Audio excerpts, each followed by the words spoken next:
राधे राधे साथियों, मैं चंद्रकांत शर्मा अपने YouTube चैनल में आपका स्वागत करता हूं।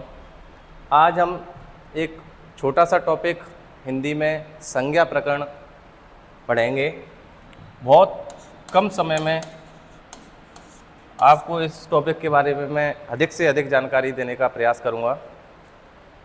आपको ये टॉपिक समझ में आया या नहीं आया, कमेंट बॉक्स में आप कमेंट करके बताइएगा। संज्ञा हम स्टार्टिंग करते हैं। हम इसका संज्ञा नाम इस टॉपिक का क्यों रखा गया, इसका नाम संज्ञा ही क्यों रखा गया, सर्वनाम क्यों नहीं रखा गया और कोई नाम क्यों नहीं रखा गया, ये हमारी मेन चीज़ है। तो देखो साथियों, सम प्लस ज्ञा। सम माने अच्छी तरह और ज्ञा माने ज्ञान कराने वाले, ज्ञान कराने वाला। अच्छी तरह ज्ञान कराने वाला क्या होता है? नाम। अगर किसी व्यक्ति की कोई पहचान बतानी हो हमें या किसी के बारे में जानना हो तो हमें सबसे पहले उसके नाम की आवश्यकता होती है। चाहे हम किसी वस्तु के बारे में जानें या किसी इंसान के बारे में जानें या किसी के भी बारे में जानें, तो उसको सबसे पहले हम उसकी पहचान होती है उसके नाम से, और नाम को ही हम क्या कहते हैं? संज्ञा। सबसे पहले समझने वाली बात यह है कि हम नाम को ही क्या कह देते हैं? संज्ञा। संज्ञा ही नाम है और नाम ही संज्ञा। पहला टॉपिक। दूसरी बात एक और,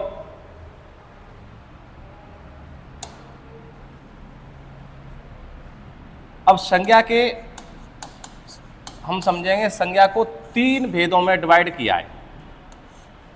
संज्ञा को 3 भेदों में डिवाइड किया है। वो कैसे? नंबर 1 व्यक्तिवाचक संज्ञा, नंबर 2 जातिवाचक,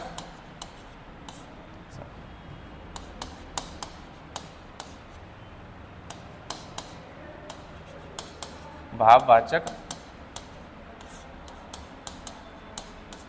संज्ञा। संज्ञा को हमने 3 रूपों में डिवाइड किया है। इसके मुख्य भेद जो होते हैं वो 3 होते हैं। तो भेद कितने माने जाएंगे? भेद 3।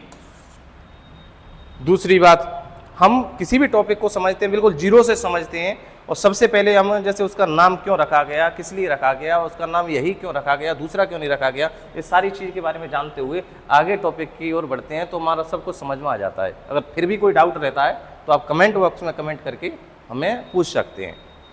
जैसे कि व्यक्तिवाचक संज्ञा। अब हम इसको थोड़ा सा 2 रूप और देते हैं, विस्तृत रूप। जैसे समूहवाचक संज्ञा,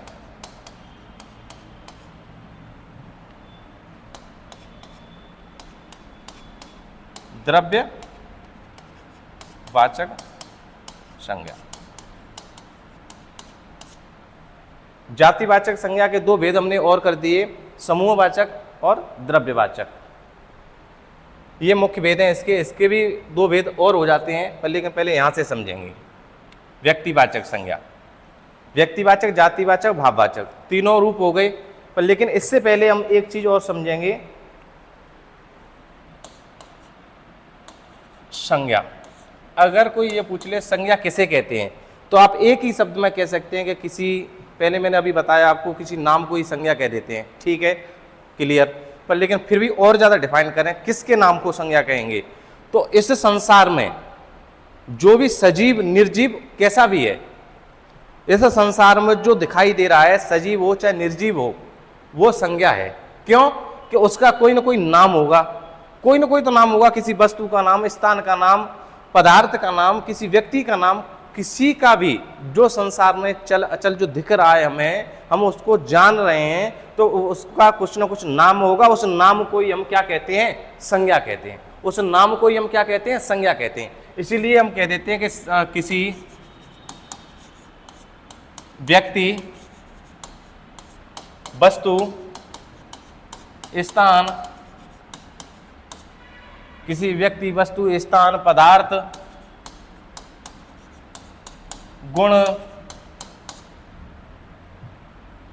गुण आदि के नाम को संज्ञा कहते हैं।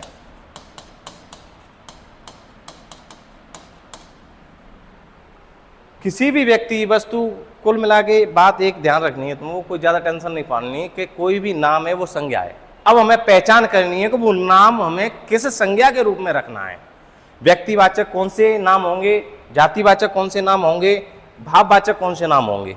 मुख्य बात होती है हमें ये पहचान करना आना चाहिए कि वो कौन सी संज्ञा है जिसको हम, ये जो उदाहरण या जो नाम आया है या पेपर में जो भी नाम आया है, संज्ञा के चार अलग अलग या 3 अलग अलग उदाहरण दे के पूछते हैं कि इसमें व्यक्तिवाचक संज्ञा है, इसमें जातिवाचक संज्ञा है, इसमें भाववाचक संज्ञा है। इस तरीके के प्रश्न पूछे जाते हैं। तो दोस्तों आज हम शुरू करेंगे व्यक्तिवाचक संज्ञा से ही। मात्र 5 मिनट में हम इस टॉपिक को खत्म करने की कोशिश करेंगे। व्यक्तिवाचक संज्ञा। पहली बात तो दोस्तों व्यक्तिवाचक से स्पष्ट हो रहा है कि किसी व्यक्ति विशेष का मतलब एक वचन में। तो व्यक्तिवाचक संज्ञा सदैव एक वचन में होती है। सदैव एक वचन में होती है व्यक्तिवाचक। तो व्यक्तिवाचक संज्ञा किसी एक व्यक्ति, वस्तु, स्थान आदि के नाम को कहते हैं। व्यक्तिवाचक संज्ञा हम किसे कहेंगे? किसी व्यक्ति, एक वस्तु, एक स्थान, किसी एक वचन में, केवल एक वचन में। ध्यान रखना बहुवचन में नहीं आएगी। व्यक्तिवाचक संज्ञा सदैव एक वचन में रहेगी। जैसे राम, मोहन, गीता, रवीना आदि, ये नाम हो गए। जैसे किसी स्थान या शहर का नाम मान लो, जैसे जयपुर, आगरा, इस तरीके के मतलब जो एक वचन में होंगे, कोई भी नाम हो एक वचन में हो तो वो क्या है? व्यक्तिवाचक। ध्यान रखना कभी कभी जो बच्चे हैं वो गलती करते हैं यहाँ, जैसे पुस्तक को क्या है? एक वचन समझ के पुस्तक को एक वचन समझ के व्यक्तिवाचक कर देते हैं, जबकि ऐसा नहीं है। क्यों नहीं है? क्यों पुस्तक बहुत सारी हैं। रामायण की, महाभारत की, अन्य बहुत सारी बुकें चल रही हैं, वो बहुत सारी हैं। तो ये बहुवचन में, तो बहुवचन मैंने कहा है कि सदैव एक वचन में होगा।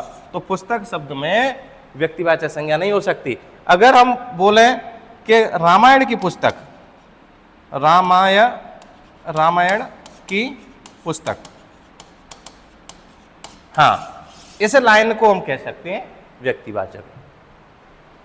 ठीक है।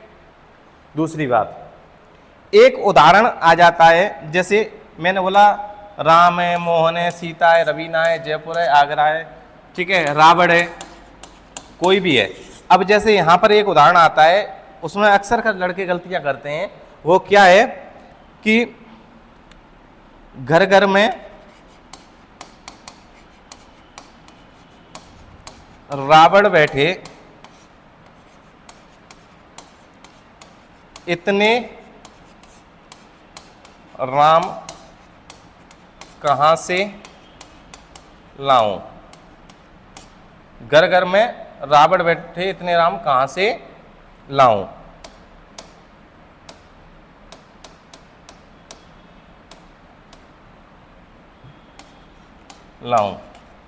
तो यहां पर अंडरलाइन दे देता है वो रावण और राम में। तो व्यक्ति क्या करते हैं बच्चे, जो राम और रावण एक वचन समझते हुए ये व्यक्तिवाचक कर देते हैं, जबकि ऐसा नहीं हो सकता। क्योंकि पूरे वाक्य को पढ़ो, ये वाक्य संकेत दे रहा है एक दुराचारी व्यक्ति, रावण के दुराचार से घर घर में रावण बैठे, यानी बहुत सारे, ये उस रावण के लिए संकेत नहीं है। ये जो प्रत्येक घर में या किसी ज्यादातर घरों में जो बुरे व्यक्ति बैठे हैं, उनके लिए तो ये रावण शब्द, ये रावण है उनके लिए प्रयोग किया गया है, और राम अच्छे लोगों, भले लोगों के लिए प्रयोग किया गया है। तो ये दोनों ही शब्द बहुवचन में व्यक्त किए गए हैं, इसलिए व्यक्तिवाचक न होकर के इसमें विशेष तौर पर जातिवाचक में आ जाता है ये पूरा वाक्य। यहाँ इस तरीके से दें तो अगर इसको साफ कर दें, इसको साफ कर दें और केवल राम और रावण में पूछा जाए तो कौन सी है? व्यक्तिवाचक। इस चीज का विशेष ध्यान रखना है।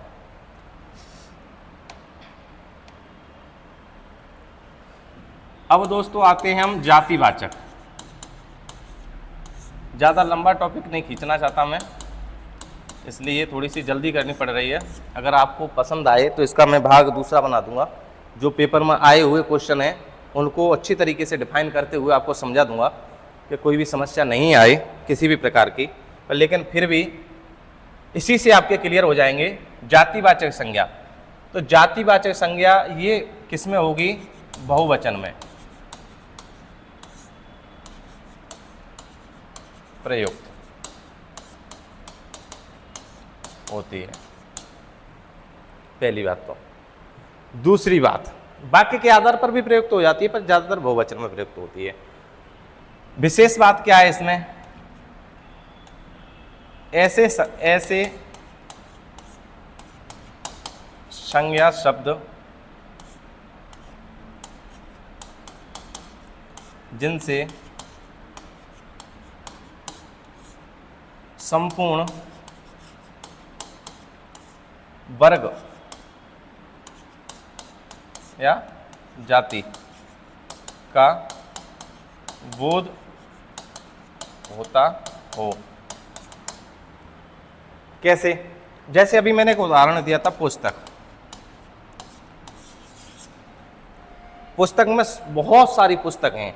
अगर मैं इसको रामायण की पुस्तक, गीता की पुस्तक बोल दूं तो व्यक्तिवाचक पहुंच जाएगी, अन्यथा ये संपूर्ण जाति वर्ग का बोध करा रही है ये शब्द। तो ये कौन से शब्द हो गए? जातिवाचक संज्ञा शब्द हो गए। जैसे पेन, अब पेन जातिवाचक है, क्यों है कि इसमें ये नहीं पता, पेन काफी तरह के, सेलो के और भी काफी तरह के पेन आते हैं, अलग अलग ब्रांड के पेन आते हैं। अगर स्पेशल किसी एक के बारे में विशेष हम संकेत कर दें कि इस कंपनी का पेन या ये पेन, तो हम व्यक्तिवाचक पहुंच जाएंगे, अन्यथा जातिवाचक।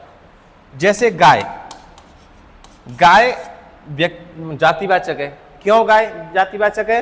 क्योंकि इसमें मैं अगर कामधेनु गाय बोल देता, कामधेनु गाय, या और कोई विशेष नस्ल के बारे में मैं बोल देता तो वो एक के बारे में बोला जाता, और एक के बारे में बोला जाता तो व्यक्तिवाचक हो जाती, और ये बहुतों के बारे में बोला जा रहा है तो इसलिए ये जातिवाचक मानी जाएगी। क्लियर? यहां से आगे हम जातिवाचक के मैंने दो भेद बताए थे, समूहवाचक और द्रव्यवाचक।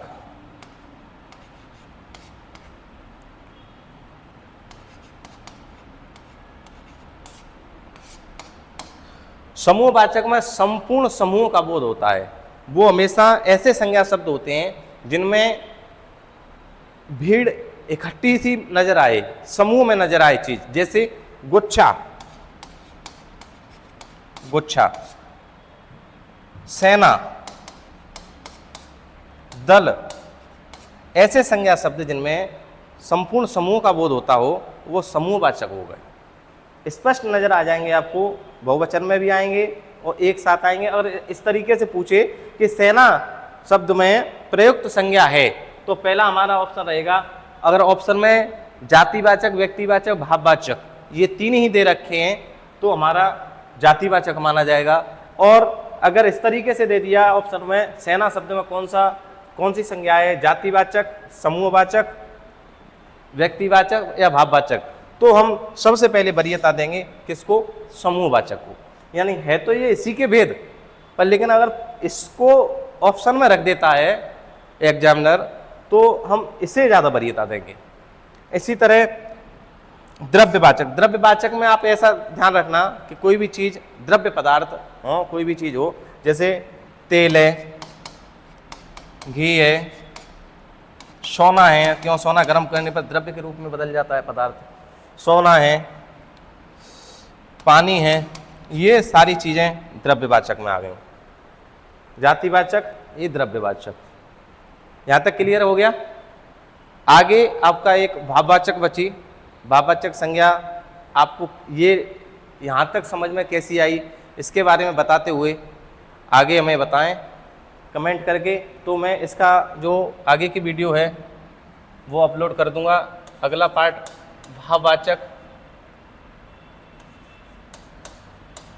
भाववाचक संज्ञा को हम जब समझाएंगे जब आपको ये यहाँ तक पूरा क्लियर हो जाएगा। दूसरी बात, अब तक के आए हुए संज्ञा से संबंधित प्रश्न को यहाँ हल कराएंगे, आप बताते चलना। अब तक के जो भी प्रश्न आए हैं उनको हम हल कराएंगे। ठीक है, राधे राधे साथियों।